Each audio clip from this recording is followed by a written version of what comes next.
Tena iliyo mbaya sana, kwa wale waliolipinga jina la Yesu, itakuwa kilio na kusaga meno.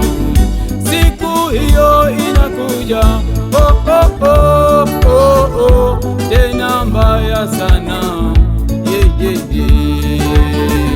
kwa wale waliolipinga jina la Yesu, itakuwa kilio na kusaga meno.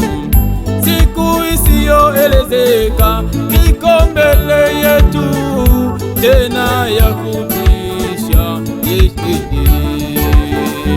Wateule watanyakuliwa siku hiyo, wakubwa kwa wadogo,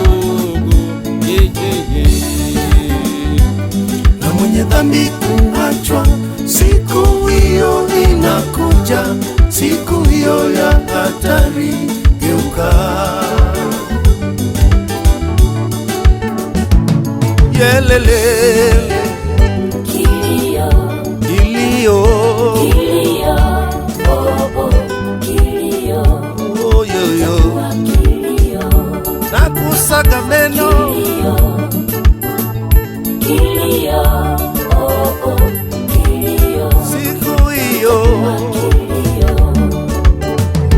wawili watakuwa wamelala siku hiyo, mmoja atatwaliwa na mwingine ataachwa.